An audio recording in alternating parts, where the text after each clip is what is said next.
All right, so question 1 is a question about a vector table that is partially filled with magnitude, direction, and components in some coordinate system x, y, and all the angles are degrees measured counterclockwise from the x direction. So if this is my xy coordinate system, all the angles are going to be measured like this from here. And the first question is calculate all the missing information for the vectors a, b, and c. A has two components, so I know how to calculate the other two. B has one component, but I notice that C is negative B. So that means I could use this information to figure out the X component of B, and I can use the Y component information of B to figure out the Y component information of C. So right away I know that C, because its x component is 3, then B's x component is going to be minus 3 because they're the negative of each other. And similarly, the y component of C is the negative of the y component of B. And right away I see that all the x components are 3 or minus 3, all the y components are 4 or minus 4. So that means that all the magnitudes are going to be equal, right? That's because if I'm, for example, calculating the magnitude of A, the magnitude of A is going to be square root 3 squared plus 4 squared. And whether the 3 has a minus sign or the 4 has a minus sign, it doesn't make a difference because they're squared. So in the end, it's going to be square root of 9 plus 16, that's 25. Square root of 25 is 5. So the magnitudes of A, B, and C are all 5s. Now, are the angles going to be the same? No, because these are lying in different quadrants. So I got to figure out which quadrant they're in, and that way I got to figure out the angle. For A, for example, I have 3 ticks in X and 4 ticks in Y. So this is A.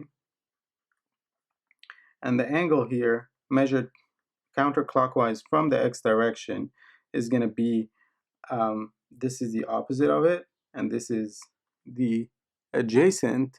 So the angle is going to be tan minus 1, 4 over 3, which comes out to be 53 degrees. Okay? For B, I know that the x component is minus 3. The y component is still plus 4, so this is B. So I know that for this angle for B, it would be tan minus 1, 4 over 3. So this angle would be 53 degrees. So if I want to find out this angle, it'll be 180 degrees minus 53. Okay, 180 all the way, and then minus 53. So I know that this one is going to be 127 degrees. Similarly for C, I know that it has positive component in X, 3 ticks, and negative components in Y, 4 ticks. And that makes sense because B is negative C, so that means it's the same as B, except it's going the other way. Remember, this was B and this was A. Now this is C, and to figure out the angle, counterclockwise all the way, it's going to be 360 degrees, which is a full turn, minus this angle. This angle is the same as this angle. So in other words, this is 4 and this is 3, so this is 53 degrees. So it's going to be 360 minus 53 degrees, so that's going to be 307 degrees.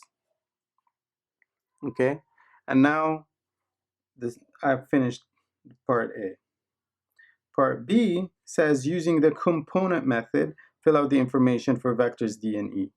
And we know that using the component method means you figure out the x component of D by adding the x components of A and B. You figure out the y component of D by adding the y components of A and B. Similarly for E, you figure out the x component of E by adding the components of A and C. And you figure out the y component of E by adding the y components of A and C. So let's do that. For D, I have to add the x components of A and B to figure out the x component, which in this case is going to be 0. 3 minus 3 is 0. For the y component, I'm adding the two y components of A and B, so I get 8. As for E, I know that I'm adding A and C, so for the x component, it's going to be 3 plus 3, that's 6. And for the y component, it's going to be 4 minus 4, it's going to be 0. So for vector D, if I want to figure out the magnitude, of course, 0 makes life easier. It just means that the vector is just all in the direction of y. Right? So then its magnitude is going to be 8. 0 squared plus 8 squared under the square root is 8. And the angle is going to be 90 degrees because I'm measuring, again, from the x counterclockwise, that's 90 degrees. For E, it's A plus C, gives me x component of 6 and y component of 0, so that's why it's along x. So that means that the angle is 0 and the magnitude is 6. Okay? Now, part B is done. We move on to part C. Part C says, what are the magnitudes and directions of this vector f and this vector g? F is d plus e, so I could just do the same thing and add the components. So in this case, the x component is going to be 6 and the y component is going to be 8. And we know that the magnitude is going to be 10, and you can figure out the angle, or you can figure it out in a different way by thinking f I know is d plus e, which is d is a plus b, and e is a plus c. But I know that c is the negative of b, so this is equal a plus b plus a plus the negative of b. Now b and minus b cancel and the two a's add together. So that means that the magnitude of f is twice the magnitude of a, because remember, twice the vector means I double all the magnitudes, the x component, the y component, and the magnitude, and it's the same angle. So in this case, f will be double the magnitude of a, so the magnitude of f is 10, and the angle of f measured is going to be the same as the angle of a, because f is twice a, so that means it maintains the same angle. As for g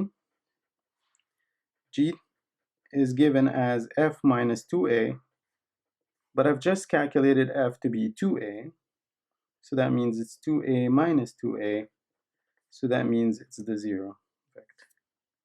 So therefore it has magnitude 0 and angle whatever, doesn't matter because it has magnitude 0, so you can just arbitrarily choose 0. Okay, now let's move to the sketching part.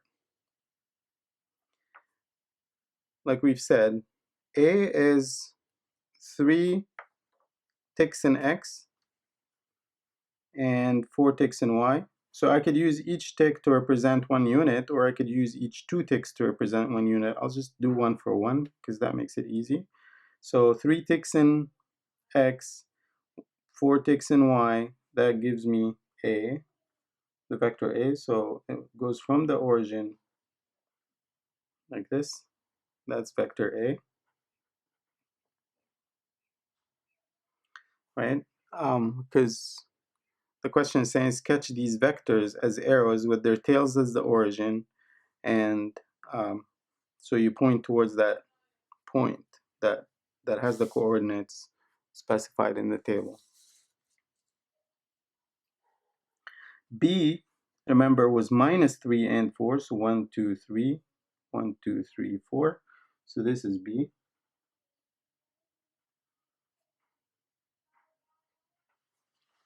C was 3 and minus 4.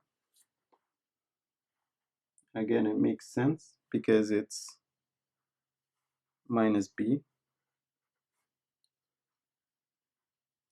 And D is the one where I added A and B. Notice that when I add A and B, that the X components are gonna cancel each other out, right? Which is exactly what we find by the component method. But you can even see graphically right here is that if I added A plus B, meaning I copy B, put it on the end of A, I will find that it would lead me exactly to 8 and 0, right? You see that. You see that if I had added graphically instead of the component method, I would get the same answer. Is that A plus B is equal to D. Okay?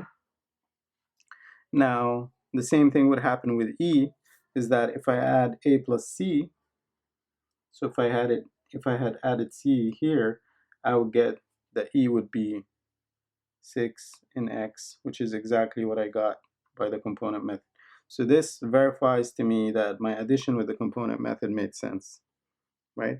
Another way of seeing it is that A and C have the same magnitude, but they have the same angle away from this line of symmetry. So their Y components are going to cancel, but their X components are going to add. It's useful to remember these symmetries so that you can quickly find out what the resultant vector is. The second part is saying using the graphical head-to-tail method, find the magnitudes and directions of the vectors P and Q, and the P and Q are given. So using the graphical head-to-tail, that means I'm going to do the addition by a graphical method, and then I'm going to find the magnitudes and directions from the graph. So first let's add. P is equal to minus A. So minus A is the same as A, but in the opposite direction. So that's minus A. Minus half E. If this is E, minus E would be from here to here, but I want half of it. So 1, 2, 3, 4, 5, 6 units. I'll take just 3 units because that's half E, and it's in the opposite direction to E. So that gives me minus E over 2. And then plus D. D is 8 units in Y. So I'll just add, this is 4 units, and this is 4 units in Y. So this is D. And then the sum of these, minus A, minus E over 2, plus D, will give me P. So I start from the starting point of the first one to the ending point of the last one. And this is the vector that I'm looking for, which is the sum of the trip. I could take this trip, or I could take this trip. So this is P. How do I get the magnitude and the direction? Look at this. I have the components 1, 2, 3, 4, 5, 6 in X, and 1, 2, 3, 4 in Y. So the magnitude of P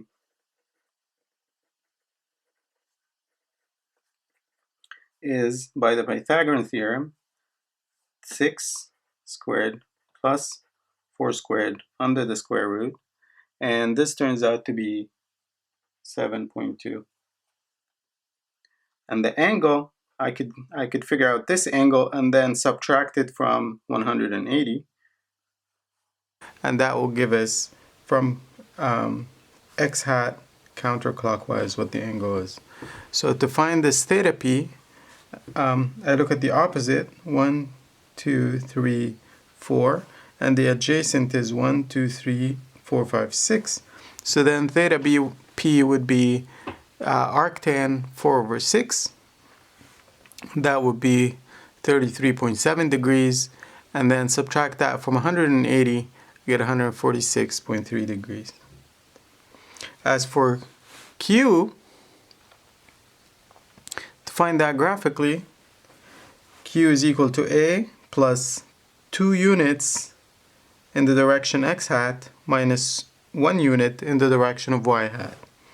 So here's A plus 2 units in the x direction minus 1 unit in the y direction. So this is 2x, and this is minus y, and then that will give me this is q. And again, the way I'm going to find the magnitude of q is I'm going to say, by the Pythagorean theorem, is that it's the square root of 1, 2, 3, 1, 2, 3, 4, 5. So that turns out to be something like 5.83. And then the angle, theta q, is arctan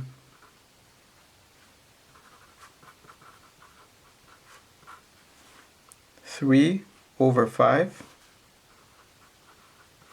and that turns out to be 31 degrees. And that concludes question number 1.